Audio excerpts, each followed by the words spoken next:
সমগ্র বাংলাদেশে ইনশাআল্লাহ আগামী 5 বছরে আমরা প্রায় 20,000 কিলোমিটার খাল খনন করব, যাতে করে এই খাল খননের মাধ্যমে একদিকে আমরা বর্ষার সময় হঠাৎ করে উজান থেকে পানি চলে আসে, নদী খাল সব বন্ধ হয়ে যাওয়ার কারণে উজান থেকে যখন হঠাৎ করে পানি আসে তখন দেখি যে আমরা নদীর খাল বিলের আশেপাশে যে বাড়ি ঘরগুলো আছে মানুষজনের, সেগুলো ভেসে যায়, গরু ছাগল ভেসে যায়, মানুষের কাপড় জামা নষ্ট হয়ে যায়, ঘরের জিনিসপত্র নষ্ট হয়ে যায়, ঘর বাড়ি নষ্ট হয়ে যায়।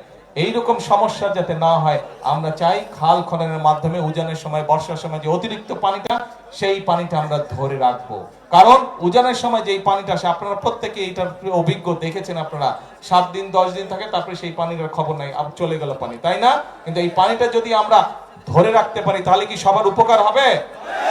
সবার উপর। এবং সেজন্য এই পানিটাকে আমরা ধরে রাখতে চাই, যাতে শুষ্ক মৌসুমেই হোক বর্ষা মৌসুমেই হোক আমরা আমাদের কৃষক ভাইদেরকে পানি সরবরাহ করতে পারি, যাতে আমরা আমাদের কৃষির উৎপাদন বাড়াতে পারি। এবং কৃষির উৎপাদন এই জন্যই আমাদেরকে বাড়াতে হবে। ভাইরে, বাংলাদেশ বিরাট দেশ, একটা 20 কোটি মানুষ এই দেশে। এই মানুষগুলোর জন্য খাবার দাবারের ব্যবস্থা, আমরা এত মানুষের খাবার কি বিদেশ থেকে আনা সম্ভব? বিদেশ থেকে আনা সম্ভব না। এই খাবার আমাদেরকে, এই মৌলিক খাবার দাবার, ধান, যেগুলা মৌলিক খাবার দাবার এই দেশে উৎপাদন করতে হবে।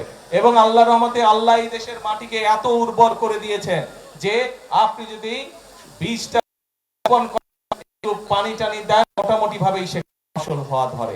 কাজেই আল্লাহর নেয়ামত এই পানিটাকে আমাদের সঠিক ভাবে ব্যবহার করতে হবে মানুষের উপকারে। এবং শুধু এই খাল না, তো খালের পাশে যে জায়গাটা হবে সেখানে আমরা প্রায় 7,000 ইনশাআল্লাহ বৃক্ষরোপণ করব। আমাদেরকে সারা দেশে আমরা এইভাবে খাল খনন কর্মসূচি শুরু করেছি আনুষ্ঠানিকভাবে আজকে।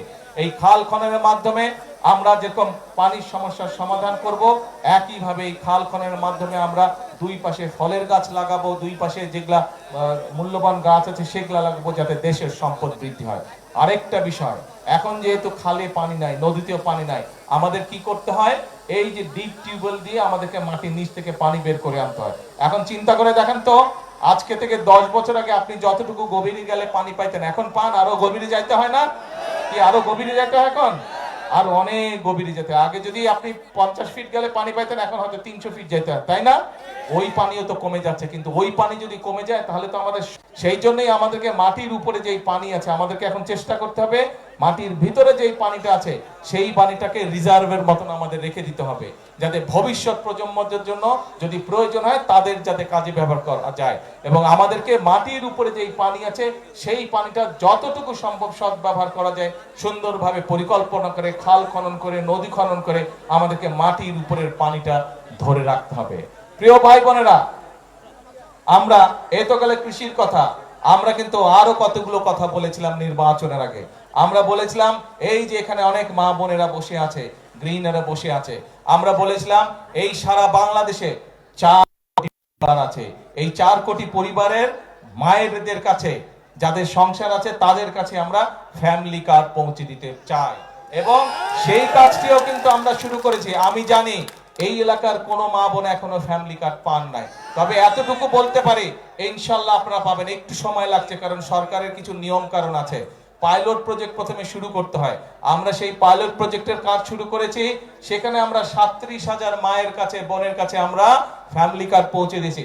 ইনশাআল্লাহ আপনাদের চিন্তা করার কোনো কারণ নাই। এই এলাকার সহ পুরা দিনাজপুর, ঠাকুরগাঁও, পঞ্চগড়, সমগ্র এই রংপুর বিভাগের যত মায়েরা আছেন সবার কাছে ধীরে ধীরে আমরা ফ্যামিলি কার্ড পৌঁছে দেব। একইভাবে কৃষক ভাইদের জন্য কিন্তু যেমন সুদ মওকুফ করেছি, আজকে খাল কাটার কাজ শুরু করেছি। একইভাবে আমরা বলেছি কৃষক ভাইদের কাছে আমরা, মা বোনদের কাছে যেরকম ফ্যামিলি কার্ড দিচ্ছি, কৃষক ভাইদের কাছে আমরা কৃষক কার্ড দিব, যাতে করে তাদের কাছে আমরা, তাদের পাশেও আমরা দাঁড়াতে পারি, তাদেরকে সহযোগিতা করতে পারি।